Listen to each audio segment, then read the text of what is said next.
Να είμαστε λοιπόν στην Νεορδαία, στο χωριό Εμπόριο του νομού Κοζάνης. 11 η ώρα καταφέραμε να φτάσουμε. Σε αυτόν τον ωραίο χώρο που ο φίλος μου ο Χρήστος Άψης έχει μαζέψει μια ομάδα ντόπιων μουσικών. Πάμε να δούμε τι τραγούδια θα μας πούν. Τον προντώσαν. Ντόπροντε είμαστε. Τι κάνετε ρε παιδιά? Χρήστο, τι κάνετε? Ομάδα τεράστια. Άντε, γεια μας λοιπόν. Στην υγεία σας. Καλώς ήρθατε. Πώς λέμε, Ζδράβιε? Ζδράβιε.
Αυτός ο συνδυασμός, 2 τρομπέτες, 1 κλαρίνο, πηγαίνει, είναι πολύ σύνηθις, έτσι δεν είναι? Ο πιο στάνταρ. Ο πιο στάνταρ. Και τον νταούλι μαζί. Και ακορντεόν πολλές φορές. Το καβάλ πάει, επειδή είναι πιο χαμηλής έντασης όργανο το καβάλ, πάει πιο πολύ σε... Ανήκει στα όργανα που παραγωνίστηκαν. Ναι. Με το που ήρθαν τα χάλκινα από το 1900 περίπου στην περιοχή εδώ, στην Νεορδαία δηλαδή, ίσως και λίγο πιο νωρίς και μετά. Στην Αριδαία και στην περιοχή της Έδεσης ακόμη αργότερα, από το 45 περίπου 40 και μετά. Τόσο... Ναι, ήρθαν πιο αργά. Ή τουλάχιστον υπήρχαν πολλές μπάντες που είχαν ακόμη γκάιντες, φλογέρες, σουπέλκες που τους λέγανε. Και πιο κάτω όσο πηγαίνουμε δηλαδή προς τον κάμπο της Θεσσαλονίκης και τα Γιάννητσά Γουμένισσα, που ήταν ζουρνάδες. Ναι. Που τώρα έχουν λίγο στέψει. Τώρα σιγά σιγά ακόμη το ρουμπλούκι κρατάει, δηλαδή και η Νάουσα.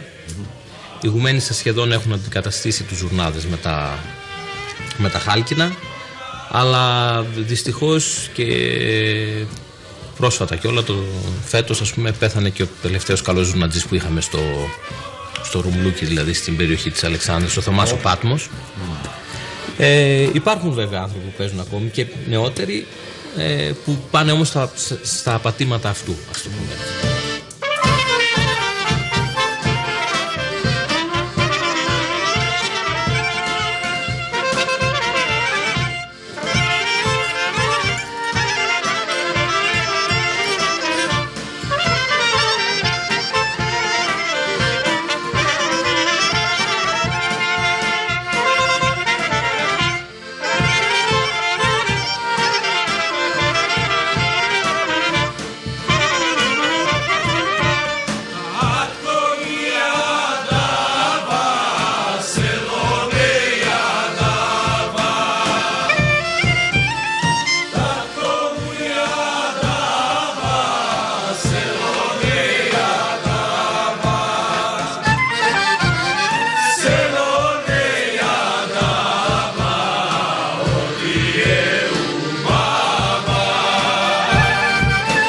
Εσείς κύριε Φωκά έχετε περάσει και πολλά πράγματα, εννοώ σε πέρασα, πήγα και 2 φορές εξουρείο όμως.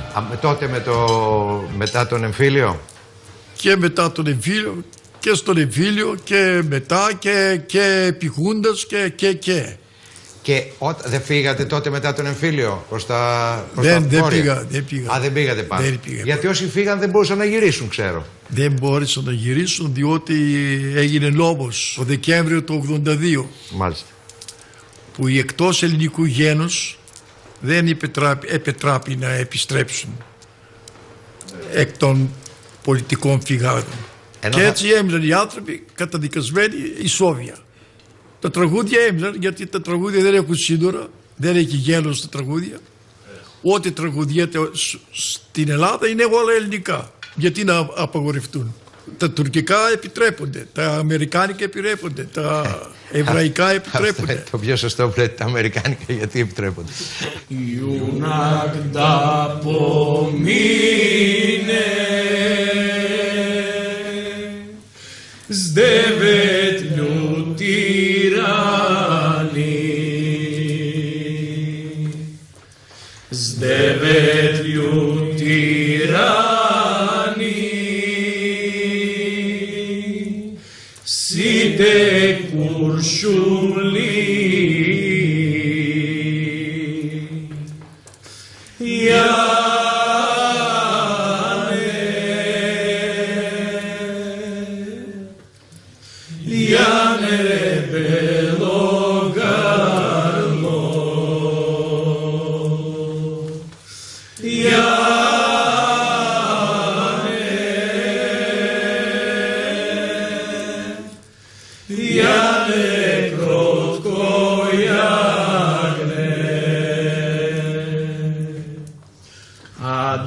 se tarana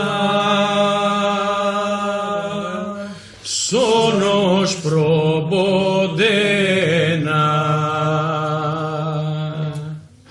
ade se tarana sonos probodena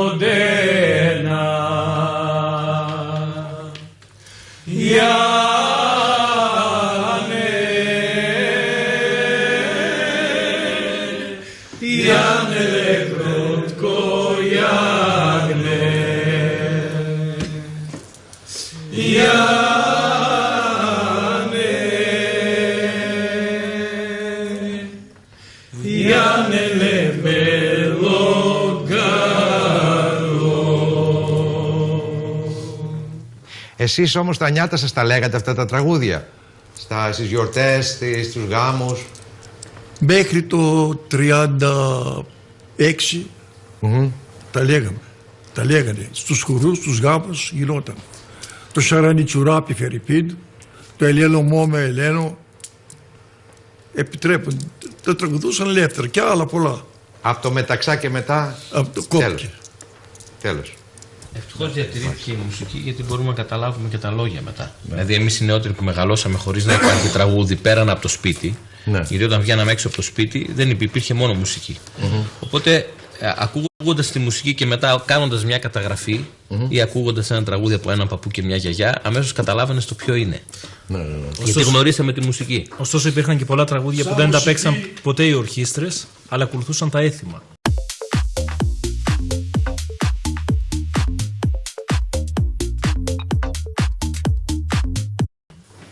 Δηλαδή? Στις χαρές. Δηλαδή πάρα πολλά στο προζύμι, όταν φέρναν την ύφη στο σπίτι, επί τραπέζια στο γάμο, σε όλο τον εθνικό. Σαραγώνες, στα προζύμια, στους γάμους. Μουσικά δεν υποστηρίχθηκαν ποτέ από ορχήστρες. Α, τα λέγανε απλώς έτσι ακόμη μεταξύ τα λένε, τους. ακόμη τα λένε. Ναι. Στα χωριά και στα σπίτια. Ναι.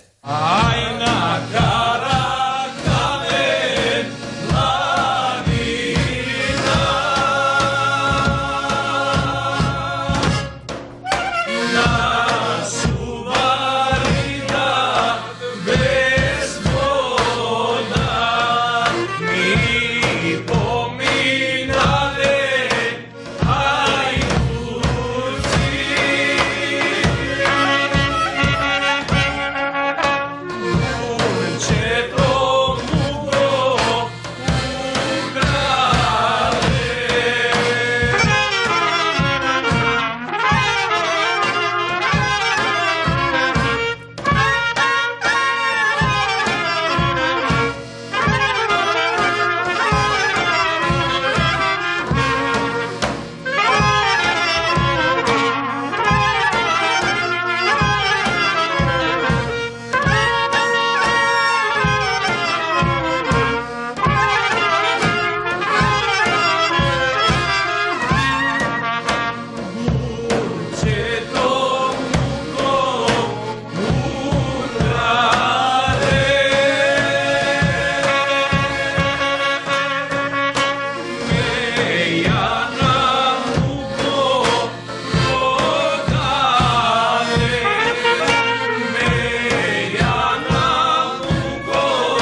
γιατί δεν έχετε, ας πούμε, κάποιες γυναίκες που να έχουν βγει που να είναι τραγουδίστριες και να... Προπαντός που βγήκαν τραγουδίστριες έχουμε. Χωρίς ντέφι δεν βγαίνουν. Γιατί δεν έχει? Αυτά λεγότανε μόνο μέσα στα σπίτια. Μέσα στα σπίτια, το άσπρο μαντίλι κάτω από τα φρύδια και μέχρι το στόμα. Ναι, γιατί βλέπω είμαστε εδώ πέρα. Είχαν τραγούδι που πιάναν στο προζύμι, είχαν τραγούδι στο χτένισμα της νύφης, στο ξύρισμα του γαμπρού. Κάθε έθιμο είχε και τραγούδι. Κάθε έθιμο. Από τις γυναίκες. Οι ορχήστρες μπήκαν πολύ αργότερα. Ναι, αλλά τώρα γιατί δεν έχει, ξέρω εγώ, γυναίκες που να τραγουδάνε? Υπάρχουν, απλά δεν φαίνονται. Δηλαδή δεν βγαίνουν να τραγουδήσουν. Θα πρέπει να είναι ειδική περίσταση. Και σήμερα αυτό το πράγμα υπήρχε παλαιότερα, γιατί με την έλευση των προσφύγων εδώ πέρα και τα έθιμα τα προσφυγικά, οι ορχήστρες μάλλον οι προσφυγικές, κυρίως στα μικρά χωριά, λόγω του ότι θέλαν να φαίνονται περισσότερο ελληνικά, ήταν αυτά που καταλάμβαναν το μεγαλύτερο χώρο. Δηλαδή βλέπαμε μέσα στα σπίτια να τραγουδάν εντόπια, και έξω όταν βγαίνανε μπορεί να υπήρξε και ντόπιος γάμος ο οποίος πήγαινε με λύρα ή με χάλκινα, τα οποία όμως δεν τραγουδούσαν. Ή παίζανε και πολλές φορές τραγούδια τα οποία είχαν μεταφερθεί είτε από την πλευρά, ας πούμε, της Κοζάνης. Έτσι, δηλαδή επειδή απαγορευόταν τα ντόπια, οπότε περιορίστηκαν μόνο μέσα στα σπίτια, σε κλειστό οικογενειακό περιβάλλον και συγγενικό. Με λίγα λόγια, σε ένα περιβάλλον που μπορούμε να το χαρακτηρίσουμε σίγουρο. Σε εμάς ποτέ δεν όριζε την ορχήστρα ο τραγουδιστής. Δηλαδή, για παράδειγμα, βλέπουμε στην Ήπειρο ότι θα υπάρχει το όνομα, το λέω για να κάνουμε τη σύγκριση, το όνομα του τραγουδιστή και αυτού που παίζει κλαρίνο. Σε εμάς αυτό το πράγμα δεν υπήρχε. Συνήθως υπήρχαν οι ορχήστρες, και αν ήταν σε μέρη τα οποία τραγουδούσαν, θα εξυπηρετούσε ένα μέλος της ορχήστρας το τραγούδι. Γιατί το τραγούδι ερχόταν δεύτερο. Όπως εσείς εδώ δηλαδή, που παίζετε και μετά αφήνετε εδώ και τραγουδάτε. Ναι. Αυτό το πράγμα. Αλλά όλη η ομάδα τα ήξερε τα τραγούδια και τα έλεγε εδώ. Είναι όλοι. Μερακλείδες. Όλοι μερακλείδες. Όλοι ανύπαρκτοι είναι. Μα όλοι εδώ είμαστε ένα όνειρο είμαστε. Είναι μια οπτασία. Δεν υπάρχουμε απόψε. Είναι όλο αυτό ένα όνειρο που ζούμε. Αλλά εντάξει, όταν θα ξυπνήσουμε αύριο, θα καταλάβουμε ότι ήταν αλήθεια. Πίσω ότι και οι ανύπαρκτοι τραγουδάνε.